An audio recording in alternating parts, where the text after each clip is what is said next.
See how long it takes me to get this up on my channel this time. Lately, it's been taking a long. Oh, it's right away. So I just need someone to let me know that I'm not screaming into the void. That you can actually hear me. Why isn't this working? It says private. It's not supposed to be private. Where's my chat? May have to mess this one up and start over. Let me see.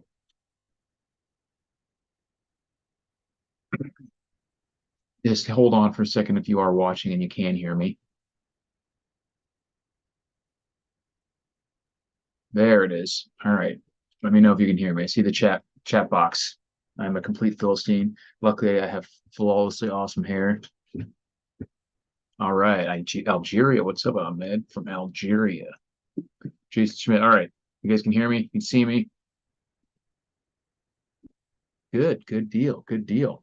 So I titled this one. Someone had asked me a question about one of the titles of the previous live streams, and I started like a couple weeks ago. I couldn't think of a title, and we've been talking about War After War and Rumors of War from the East. And that reminded me of it's literally a line from the Johnny Cash song, It's Going by the Book.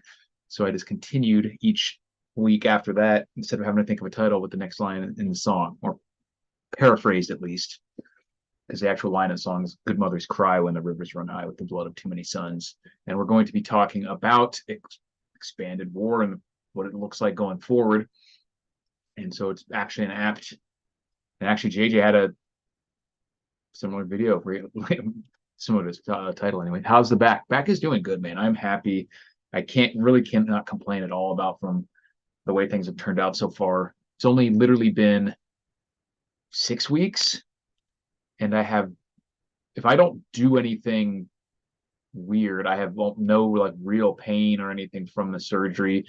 So since the surgery, well, since I left the hospital anyway, I have not had any of the nerve pain. So what is today? It was September 27th of my actual surgery. So like, yeah, it's been like 6 weeks, I think. And I've been getting better. I've actually started working out again lightly. I'm so skinny, and I got sore from doing just like the most basic workouts. Yeah, thank God for modern medicine. I would have died in horribly agonizing pain. And people would have thought the demons got in me or something, and no one would have known what happened until I just probably just starved to death from not being able to eat or something. Because there's nothing about the tumor in my spine that would have really killed me. So yeah, it's really scary to think of what it would be like without having that. Be gnarly way to go. Canada in the house, right on. Speaking of Canada, it's just gonna be me tonight. I didn't even let the guys know because I might have to dip out fairly early to make a real short one. I don't really have too many topics, so I didn't even bother trying to um organize with Shay or Dan. It's just gonna be me. Try blue cheese and natto, great for bone healing. Good deal. Yeah, I've been taking some peptides as well, which is supposed to be good for soft tissue healing. Bone healing is usually as gnarly as it is to have bone damage. Bones actually heal fairly quickly compared to soft tissue, muscles and tendons and ligaments and things like that.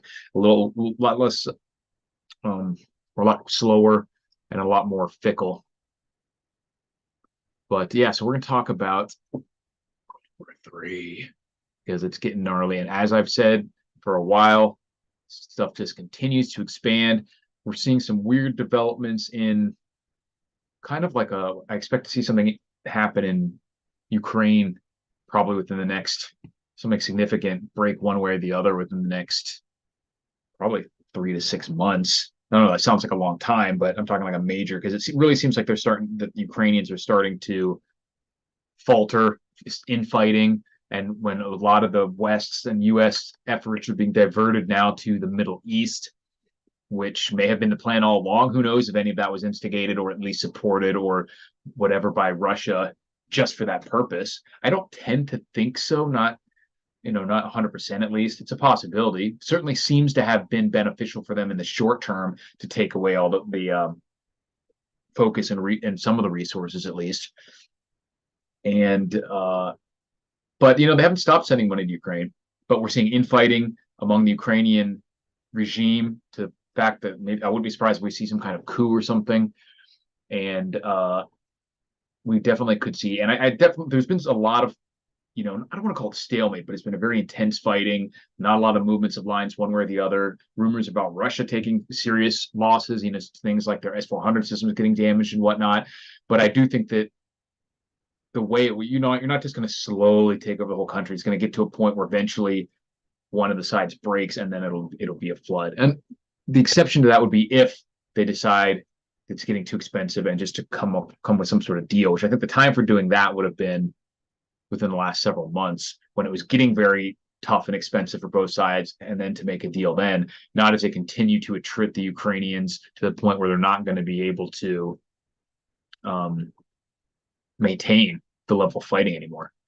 Russia can make like something like 50,000 artillery shells a day, or sorry, 10,000 a day, or something insane like that. It's some insane amount. Their logistical capacity is far superior to certainly Ukraine on their own, and it's to a point where they're keeping up with most of combined NATO forces, and they haven't even been actually using it all.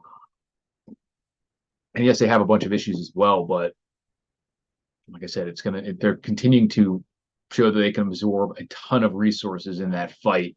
And I think that especially as the NATO West US starts to get spread out, and if we have to get into any sort of actual conflict with Iran or some combination of anti-Israeli forces, that and then don't even that's not even to mention if China decides to do something, which I think that's probably the next step as this continues to expand, is that China will probably decide to do something. They're slowly putting more assets near Taiwan, and they're probably just waiting to see exactly what happens with Iran and Israel and Hamas and Hezbollah and that whole nonsense over there. So a lot of bad info out there on this. Oh, I mean, that's one of the craziest things about ever since this started. Like, it's rare that I find my faith in anything in part of humanity to be able to be decreased because it's already so low. But the way that the quote unquote fog of war and just the purposeful or even non-purposeful just ineptitude with the information, lack of information, misinformation, disinformation, all of that since the this conflict started has made me doubt like literally everything through our history. Like we have cameras and instantaneous information and all that stuff, and we still get completely bogus lies and falsehoods about what's happening. So you think that they wouldn't have just completely made up stuff thousands of years ago. So I'm like, you really can't believe anything. Like we can't believe stuff that we literally have footage of. People have used footage from different things, stuff from video game footage, stuff from other conflicts, even from movies, and saying this is what happened. Yeah, we got stuff going on in Syria. So it's definitely going to continue to get weird in the Middle East. And I think that is what Ukraine is probably seeing. And they realize that it's certainly not going to get any better. The support for them monetarily and everything isn't going to just drop away instantly, but it's certainly not going to, it's probably hit its peak and it's not going to get back to where it was. And the more that everything else escalates, the more that it's going to pull away from them, especially when it feels like they're losing. And especially that prospect of actually losing seems to now have been causing some infighting in the Ukrainian cabinet regime, whatever you want to call it. So it's definitely interesting times. I did hear that I didn't know if it was SEALs. I just saw that it was soldiers were lost in a helicopter crash. Yeah, so I'm sure that if it's Spec Ops, I'm sure it was not a training thing, unfortunately. I mean, I don't know if that's better or worse, but they were probably doing stuff that they just shouldn't talk about. So unfortunate it was right on Veterans Day. But I mean, it is always possible. We all, anywhere we have all over the world are going to be doing exercises there, still flying around, whatever we did, flights in Kuwait and stuff. But yeah, definitely sus, as the kids say, especially if it's Spec Ops guys, Special Forces, Navy SEALs, whatever. Definitely is a high probability that they were involved in some kind of mission that went awry. Now, if they were actually just like shot down, I think we would hear about it because that would be a very easy way to get massive support publicly and otherwise. Like if the Houthis shot down a helicopter with U.S. soldiers on or something. So it's much more likely that it was just a crash of some kind or something like that, or it was in a country or an area that they weren't supposed to be, or don't want to admit that they were, which is, most of what Spec Ops does, it seems like, at least these days. And yeah, they're always going to say it was training because they can't, most of these missions are not going to be official, or many of them anyway. At least exactly what they're doing, they don't want, or where they were and all that nonsense. They're not going to want to tell, not going to talk about. So it's definitely interesting. But just in what I was talking about with the Ukraine, here's an interesting article. Um, where was it? So it's an interview with Ukraini.ru, I think. So I'm not sure if this is originated in Russia or whatever, but it says immediately after the end of the special military operation, the West will not be able to fight with this is Russia saying it, so take that with a grain of salt. But it is interesting to hear their perspective on this. It says immediately after the end of the special military operation, the West will not be able to fight with us. It does not have a trained army. That's not really completely true.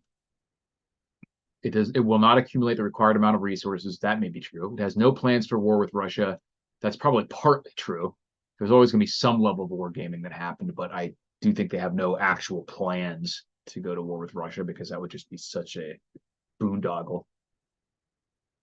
It only has scraps of speculation and guesswork. So these three factors make war with NATO unlikely. It is clear that the United States can push the Europeans to take crazy steps, but on the economic and diplomatic front, we have specialists who will try to keep them from doing that. And the NWO will lead to processes that will lead to a split in the European Union and NATO. If we break through a land corridor to Hungary, then Serbia will be magnetized to this axis. It can then be followed by Slovakia and Romania, where very interesting processes are taking place. Eastern Europe will begin to break away from old Europe, which will be severely depressed due to the economic situation. After all, Europe is defeated not only on the Eastern Front, but also in the global South. So, end quote. So that's a very interesting take, because it's not very hyperbolic. Like, obviously it's biased, but it's not this outrageous North Korea type, rhetoric or anything. It seems like a very reasoned, logical thought process. Whether or not it turns out to be true, it's certainly, like I said, there is a logic there, and seems to be the way things are going. So they're not crazy. That was one of the interesting things to see come out of this, was this treatment of Russians as like stupid and crazy. And like, this is the country that has most chess grandmasters of all the countries. Yeah, they have some interesting idiosyncrasies that we don't have here in the U.S. or in the West maybe, but just the different ways of doing things, different sensibilities, different value systems, whatever. But they're certainly not stupid, and that was always ridiculous to say that they're stupid, especially when it was coming from the Ukrainians, which are almost exactly the same, like genetically and everything, for at least part of the population. It's not like you're talking about the difference between Chinese and Russian or something like that. Like, these are very similar groups of people. Neither of them are particularly stupid. So that was always kind of nonsense. It's always a bad idea to falsely attribute certain weaknesses to your opponents. You got, like the book says, you got to know your enemy and know yourself. And you see that a lot, no matter what side you're talking about. People talk about politicians they don't like and say they're stupid. They always say they're stupid. People you don't like, it's stupid. It's kind of like a negative halo effect. And people like Hillary Clinton, who is like literally on record as being a national merit scholar, which means that's like based on your standard deviation of your test scores. So it might as well be an IQ test. So she's certainly, not only is she not stupid, she's probably 3 standard deviations above the mean. She's an intelligent person. She's just evil. Maybe crazy, but those aren't the same. She's not stupid. And it's a terrible idea to assume that intelligent people are stupid. They might be Machiavellian. They might, like I said, they might be evil. They might even be crazy, but it doesn't mean they're stupid. And it's a bad idea to attribute that to people when it's wrong. But that goes for anything. And I think you see a lot of that with part of that's just propaganda rhetoric, trying to rile up people to your cause. But look at these, dehumanizing. And that's done to some extent because you need your soldiers at least to see the enemy as non-human, or else you might be too empathetic or whatever. But that can go overboard, especially when you get the whole population trying to get the whole world riled up, and that's how you end up with things like war crimes and stuff, when you truly manage to effectively dehumanize the opposition to where anything and everything is acceptable to your people because they just view them as being non-human, subhumans, super evil, whatever. Ammunition seems to be in short supply, but there's always nukes. Yeah, it's so interesting the way that what has shown itself to be important in this like almost sixth generation warfare. Um, you would think that like aircraft would be super important, but because of the increase in anti-air or air defense technology, aircraft has played not nearly as big of a role in like Russia and Ukraine or even in like the Middle East as you would initially suspect. At least not manned aircraft. Things like drone, like the missiles and the artillery have been like and the air defense stuff has been like the biggest thing. And the artillery truly has maintained its kind of status as king of battle because the combination of, how relatively cheap it is and how basically impossible it is to stop. You can't really like shoot down artillery shells even in the way you can missiles. It would be it'd be incredibly expensive, even if it's possible, because you're just talking about a giant bullet basically, and then the technology that you would have to use to shoot that down, and then combine that with the asymmetrical stuff like these tiny drones that they're like flying basically with just a grenade-sized explosive on them, flying them directly into foxholes to blow stuff up. So it's really strange in the way that sometimes the shield has become stronger than the sword, and vice versa in some specific areas. Very, very weird to see the way that this stuff has developed. And I think we're going to continue to see that kind of transformation to the point where like the naval superiority, like the aircraft carriers, I don't necessarily think that we're going to like lose them all, but it's going to get to a point just like with the planes right now where you can't really use them in the same way, or they don't really represent the same level of tactical and strategic superiority that they once did. Said I would think that spec ops would have support groups air and sea. I mean, they do, but it depends on where they are, what they're doing. If you have to go for some off the books mission deep behind enemy lines, you're not going to have in a country like Iran or something, or anywhere pretty much. You're not going to be able to have the same type of support that you would in a somewhere like Afghanistan when we were there, where we have a very large official presence and multiple forward operating bases and all that stuff. Blackhawk then. Thoughts on Turkey, both the country and the food. The interesting thing is Turkey is that they're like gray, you know what I mean? Like I could see them getting pissed off or going to side with kind of more of the BRICS type uh ally, but they have a huge military too. So that could be a weird wild card. As of right now, the food, I think, as for the food, it's dry. I don't like turkey. I prefer chicken, and I like the like duck. Duck is really good. Super like greasy, gamey, dark meat. I tend to like the gamey meats like lamb and goat, um, even just bison, venison, duck, stuff like that. But the country, yeah, it's a wild card. So we'll see. They kind of seem to be being courted by both sides, because of their sense of military. As far as I know, we still have um, American nuclear weapons there, aren't they hosted there? So that could, it keeps things interesting. But the bottom line is, I definitely think we're going to continue to see expansion. We're seeing the removal from various treaties, the reintroduction of nuclear. I still can't say. I'm still George Bush in my nuclear. The increased likelihood of countries returning to nuclear testing and maybe even adding to their nuclear arsenals. So it's going to be wild times. The good thing in all of this is, like I've said for the past couple of years, I think, is that I do think that in the U.S., luckily, thank God, we're at a very low chance of there being any kind of direct conflict inside our borders. People aren't going to come over here. We would have to fall pretty far off the top of the mountain, and I think we will. But I mean, we'd have to have quite a decline militarily, financially, and everything before it would be feasible for any other country to like invade us or do anything like that. In the worst case scenarios, there is a chance that people would try to, nuke us, Russia, China, whatever, North Korea, Iran. But even then, like I think it was one of the interviews that who was it? It was one of the Canadian preppers interviews. I think they're talking. The guy was talking about that it's unlikely that people would nuke a country that you can't invade after, because then you're just, unless you completely and utterly destroy it, if you can't occupy it, which they can't, then you're just going to wait for the counter strike. You know what I mean? So unless it was like a last ditch effort by, Russia or China when they thought they were about to just lose everything, and they were just like, fuck these guys, or, a North Korea type thing. They just are actually crazy and don't care. The decisions being made by like one crazy person. Then I don't think people are going to bother at the state level, at least, nuking the U.S. Now, whether they do that to other places in Europe or Asia or our assets over there, or a terrorist type attack here, that's a lot more possible. But luckily, I think it's a very low likelihood of us having to deal with actual armed conflict within our borders.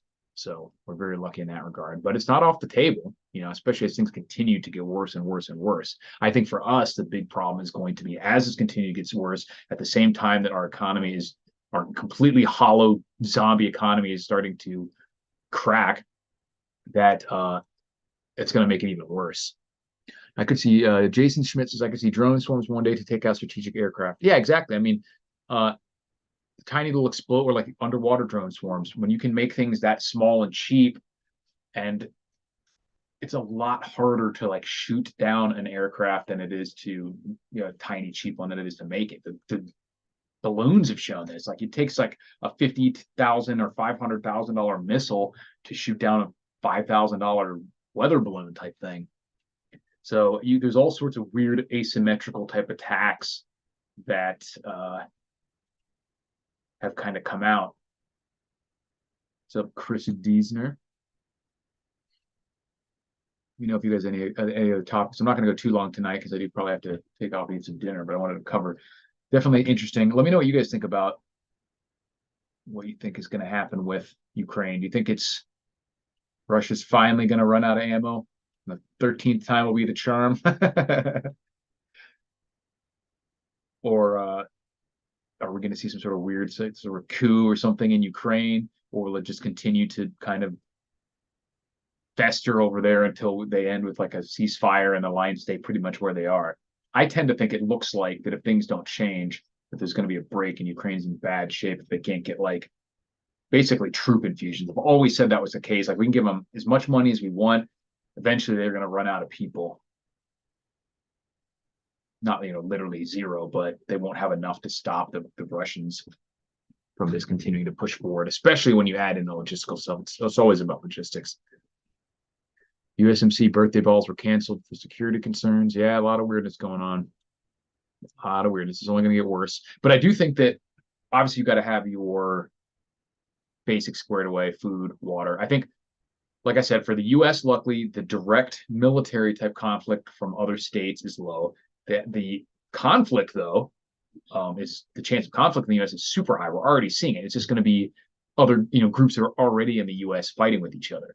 It's already happening with people in the U.S. fighting over Palestine and Israel, and that's going to continue to happen. And then if we get to a point where we do have economic turmoil to the point where people's are getting mass laid off, welfare stuff is shut down, or even falters momentarily, if electricity starts to go out in different areas, then it could get really ugly in a lot of major areas, even rural areas. And because despite what people seem like the general consensus seems to think, most people in rural areas are not prepared either. They probably will do a hell of a lot better for the first week or whatever than someone who's in a tiny apartment in, downtown Chicago. But some random person who just happens to live out in the country doesn't have actually productive homestead in the way that they could survive for 3 months or whatever, or let alone 6 months without actual resupply. And most people who have even actual homesteads still are buying stuff from the store, like hobby farm type stuff. They're still going to the store all the time for minor little things. They're still relying on grid power or grid communications or gasoline. They're better suited for a short-term stuff, much better suited, but not for actual long-term. And that's the majority of people. Certainly there are the mega preppers, people who are really purposely set up to do that. But how many of the people who live in rural are actually have like off-grid power? Not that many. You might have a generator with a day's worth of gas or something like that, which still puts you far ahead of the population, but that doesn't do anything for a 2-week, operation, or able to, even if you have a couple cows or something, how much is medicine and feed and all the other tools and ability to transport them and all that stuff that you normally have to do, how many that could really be done in a extended grid down scenario, like even 2 weeks of no power, something like that. Or more realistically, a seizing up of the banking system to where you can't buy and sell stuff for a few weeks, maybe. That sort of stuff is what we have to worry about here. Not necessarily completely running out of food or not necessarily getting invaded, but stuff like that. So I think for us in the US, stuff like fuel, energy, and financial preparations of various kinds, having some sort of alternate, cash, some cash in hand, some sort of alternate way to store your wealth. Of course, I like the precious metals, like poured silver, pirate booty, all about the booty. Just can't keep my hands off my booty. Got a booty max, guys. Gas is hard to stockpile. Yeah, lots of things are, but it's not that hard. And especially if you don't have if you have a big farm operation, it's actually probably easier to stockpile. It's just more expensive because you'll have to get a big tank or something. But if you have space, you could get a cistern. You maybe have access to the red diesel or whatever that you can get cheaper. But for normal people, if you're not using the fuel for anything other than driving around a little bit, go get you some of these. I've been talking about it for years. The Spectre cans, or if you can't, the Wavian fuel cans, and 4 or 5 of those. Fill them up with some Sta-Bil, stick them in your garage, and it's not ideal, but with most modern cars, that will give you hundreds of miles of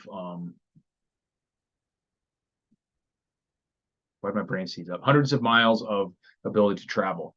Which, like I said, if you start being judicious with that and using hypermiling techniques and stuff, if you just by your I don't know if you guys, I need to make a video about hypermiling because in a situation like that, you can actually, with just by modifying the way that you drive, you can affect your fuel economy in most vehicles by like a solid 10 to almost to 25%. I did it like extreme one time just to see what I could do, and I got a 25% increase. And basically the idea is that you want to use your brakes as little as possible because that means you use more gas than you needed to get to whatever that point was. So you should be trying not to use your brakes, not meaning that you just blow through stop signs and stuff, but like if you just gas up and then have to hit your brakes, you've used more gas than you need to. Whereas if you see a light turn yellow in the distance, you will just take your foot off the gas, then coast up to it, not use AC, not go over about 50, 55 miles an hour, because that's when for most vehicles, that's when the aerodynamics start to get to a point where you're using more gas. The sweet spot to where you can go as fast as possible while still having not quite as much wind resistance is for a lot of cars, 50 to 55. Modern is probably a little higher than that. You might be able to get away with depending on what type of car it is. If you have something like a Jeep, it might be even less than that. And then if you can draft other vehicles too, that's one of the but basically don't go fast. Don't use your brakes, meaning don't have gas just to stop. If you know you're going to stop, just coast as much as possible and turn off the car if you know you're going to be sitting there for more than like 30 seconds. Diesel's long-term storage issues too, though. Yeah, but they also have, long-term, you should never try to store gas for more than a year, I think. I think with the fuel stabilizer, I think it's probably safe in most situations with a good storage container that's not going to have any way to suck water in, especially if it's not one of these high ethanol fuels. That I think you can get 2 years out of it without having to worry, but I would not wait 2 years. I would just do every year, 6 months if you're worried about it, and just cycle it out, because all of us use gas. So no matter how much driving you do, it's not going to take that long to cycle through 25, 30 gallons, which is a lot for a normal person if you don't have some kind of farm or something. If you have your 4 to 7 cans or whatever, a 5 gallon, that's only 20 to 35 or whatever gallons. So that's most of the time, that's only going to be 2 fill-ups of your car. Most cars, modern cars, are somewhere between like 8 and 15 gallon tanks. So it doesn't take that long to cycle through it. So if you do just cycle a can through every 3 to 6 months or whatever. Yeah, and with the Pri-D or the Sta-Bil, it works well. But I wouldn't wait more than a year. There's just no reason to. Like I said, they both need additives if you want to store it, not just diesel, but diesel might be a little worse at absorbing moisture. I'm not sure. But diesel engines tend to be a little more resilient to stuff like that too than gasoline engines. But and obviously, like Chase talked about before, and dealt with. There's a lot of options for diesel engines with different types of biofuel and using cooking oil and other stuff. So there's other options. You could store cooking oil if you wanted something to just sit in a barrel for years. I don't know if it goes bad in the way that the actual diesel fuel does. Yeah, just like I mentioned, the enemy of diesel, CLM says, enemy of diesel is not diesel, it's water. It lasts so long, it can contain stored and collects water, and that's your main issue. Right, if anything absorbs the water. And that's the same with, for the most part. I mean, gasoline can just actually kind of like, I don't want to say spoil, but for lack of a better word, it's not, even if it's watertight, it will just not work after years. It's not like you can have, that was one of the things from that. I never ended up even finishing my series on the Last of Us because it was not really great in terms of, I didn't think it was that great to begin with, and it kind of, they didn't really have that much SHTF type topics to deal with, so it's just like getting bored of it. But they had an episode where this was supposed to be like 18 years or 20 plus years after the apocalypse, and he gets gas out of a car by the side of the road to continue their journey. And I'm like, that stuff, if it wasn't completely like solidified into like tar or gum, would just be pure turpentine and would destroy your engine.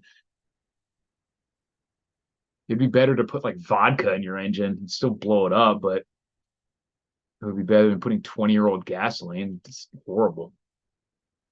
Yeah, any fats can spoil. So cooking oil can turn rancid, but I don't know what effect that has on its ability to be used as a fuel in a diesel engine. Because all the people I've seen, I mean, who use the cooking oil for fuel, they store it in like, they filter it so there's not particulate in it, but they store it in like a can outside, which would go rancid that way usually anyway. But I'd have to look into that. It's not my forte, so don't take my word on that. It's just more torque. Yeah, the rancid oil makes more torque. You smell like a McDonald's. That is interesting though, because you can actually, theoretically just make that from nature, but you'd have to do a lot of juicing or oiling, whatever, sunflower seeds or olives or whatever, canola seeds, corn, peanut, whatever you're getting the oil out of. It would take a lot to make a few gallons, and it'd probably not be best served to drive a few miles. But for short-term stuff, like I said, I think for us Americans, having the financial stuff headed off, having the energy stuff, and then dealing with shortages and the security of not like foreign powers, but all the craziness that's going on with, like I talked about, demographically and whatnot that's happening in not just major cities, but everywhere, especially major cities. Used cooking oil leads to a short fuel pump life, not enough lubrication. Interesting. Yeah, I'm sure there's certain modifications you would have to do. Yeah, there's lots of stuff that those older diesel engines can run on if it's filtered. But yeah, let me know if you guys have it. I'm probably going to cut it off soon, about 40, 45 minutes. So let me know what you guys, last minute topics. Just wanted to cover a little bit more of the crazy stuff that's going on in the world and remind you guys that no matter what happens, if you have the Rule of the Wasteland Survival Fishing Kit, you are guaranteed to survive or your money back. Appreciate it, Brian. I appreciate it, man. Thank you for the super chat. I will keep trying to be awesome. Make sure my hair's looking fly when I come on the internet for you guys. One day it's just going to all fall out and I'll have to never show my face again. Have stored eggs for 14 months and counting using pickling line. Yeah, you can pickle a lot of stuff, actually. Pickled eggs are good. Wood gas is interesting technology. It's very, basic.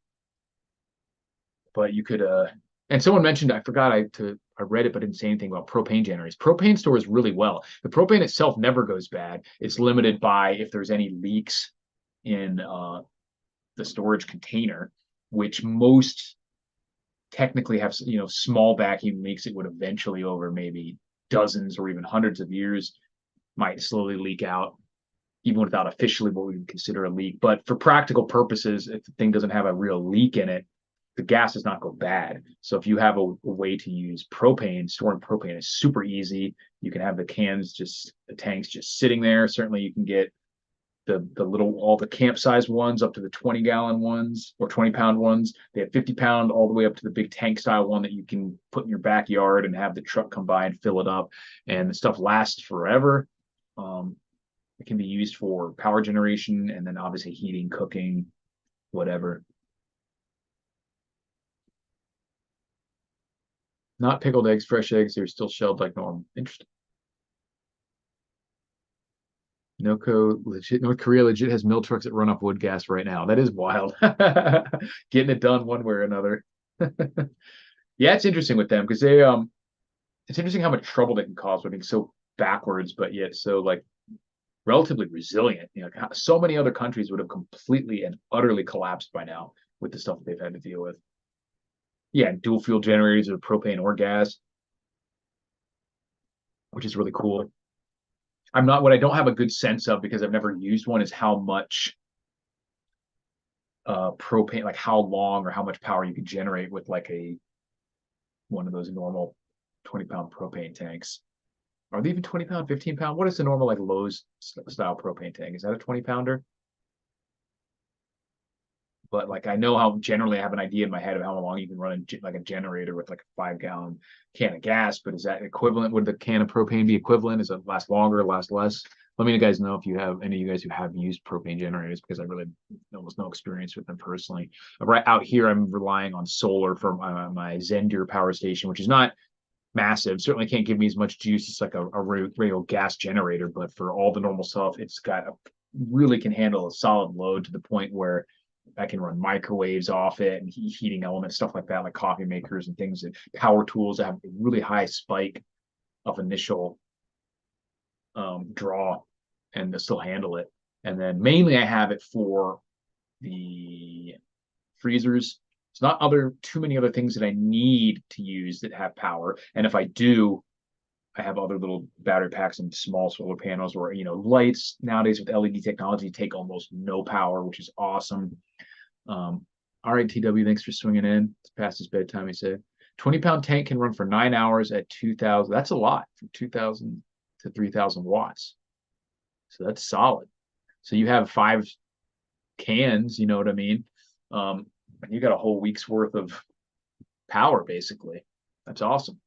And 3,000 watts is a lot. You're not going to be necessarily needing 9 hours of 3,000 watts. You could recharge a battery bank or something and then run your something like a fridge or freezer off of that, just recharge it. Yeah, exactly. 4 hours of load per day for battery or to charge your battery bank. So yeah, so maybe three or four tank or like yeah, 5 tanks would probably last you 2 weeks of just trying to recharge batteries or run a freezer or something small appliances like that. So that's awesome. Yeah. And that's not that expensive. Those tanks, I think if you can I get them like crappy ones off like trade people for them or buy them for like $10 and then you go to Lowe's and get the full one for $25 or whatever. And so if you're talking about like 10 propane tanks, if you get the little ones, would be less than $400 to push you through a 2 weeks probably of grid down, which is pretty intense. Wouldn't be bad at all. And like I said, stores a hell of a lot better than gasoline. Don't have to worry about cycling it out. I still do. I use them. The only thing I really use it for right now is for our grill, but there's no reason not to cycle something out if you're using it even slowly. But I could store most propane tanks for 10 years, 20 years and wouldn't have any issues. A Honda 2000 can run 8 hours on 1 gallon of gas at 80% load. Awesome. So yeah, so the gas is still a little bit more dense, which is not surprising. So a 5 gallon tank. So it's a little space wise. Gasoline is going to be a little more dense power probably, which isn't surprising. But like I said, it's a lot harder to store. Probably more dangerous to store. I mean, gas obviously can have issues, but propane can have issues, but gasoline is a whole other thing. Cool SH scenario just means delaying the inevitable impossible, making yourself a target. With what generation? Zero pots are a great technique for cooling stuff in a dry climate. Interesting. Yeah, I actually have a because obviously it gets brutally hot out here in the summer to the point where it's dangerously hot, obviously, and even at night and stuff, it could be very, very, very uncomfortable. But air conditions, even portable ones, obviously are huge power draws. Unrealistic to try to run that, even a portable one, off just power that I'm gonna be generating with my little solar setup and whatnot. But I did get a little evaporative cooler, which because it's so dry out here, those actually work really well and much less power draw. You do have to use a little bit of water, which may or may not be wise depending on the situation. But if you can sacrifice a little water, you can drop the temperature in a room by 15, 20 degrees or something with one of those. They work really well out of here. And it uses very little power compared to an or compared to an air conditioner compressor, because it just has a little pump to trickle water down and then a fan. So nowhere near the amount of power generation and still pretty significant amount of cooling effect. So in the most brutal part of the summer, I could at least run that for a little bit at night, try to catch some Z's. 500-pound tank in the ground can hold 400 gallons of propane. A 20-pound tank holds like 3 gallons of propane. So basically, a 500-pound in the yard is a month or more of power. Yeah, that's awesome. And you don't have to worry about storage the way you do with gasoline. So the propane is definitely something to look into for people who have. It's definitely what I would do if I would definitely have it there if I had a homestead type setup, because it could be a redundancy too. And like I've said earlier, the propane is great because you can use it for so many different. If you can have a generator, you can generate power. You can burn it directly to generate heat or for cooking, all from the same tank.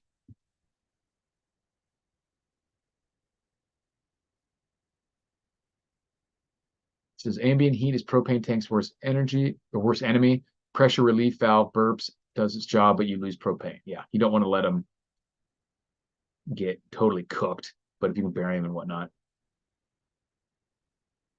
You're only effective as how well you can feed your device, what type of fuel will be available in large quantities when you need it.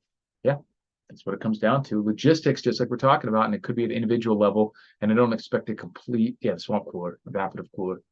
I don't expect complete infrastructural collapse, luckily, but we're definitely going to see shortages, price spikes, things like that. A propane generator can be stored inside without the smell. Probably depends on them. Some of them might, it may officially be able to, but if it starts not working well and not burning as clean, you could have gas come out without you knowing it, or it's not supposed to. So I definitely would not run any of those things inside unless you absolutely have to. But the main issue with generators, gasoline or propane or what, a diesel or whatever, is that they're noisy. And so if you're out in the boonies, not an issue, or not as much of an issue. You could build a little shed for it and stuff like that.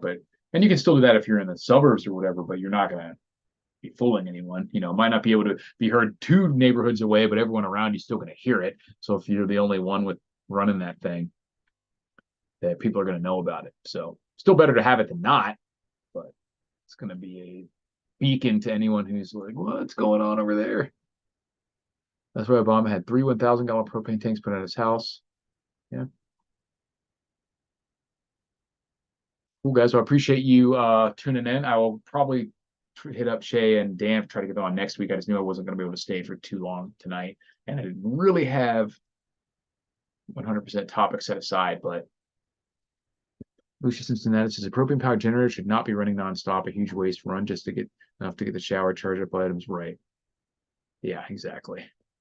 And if you have, best bet with any sort of power generation is to have some sort of battery bank or power that you can like actually use. So use whatever you need to do, like you're saying, whatever you're going to do at the moment, and then also have the batteries be able to absorb any extra power that's being created. All right. Thanks for watching, guys. And I will talk to you. I'll be making some videos this week as well. And then I should hopefully be able to do live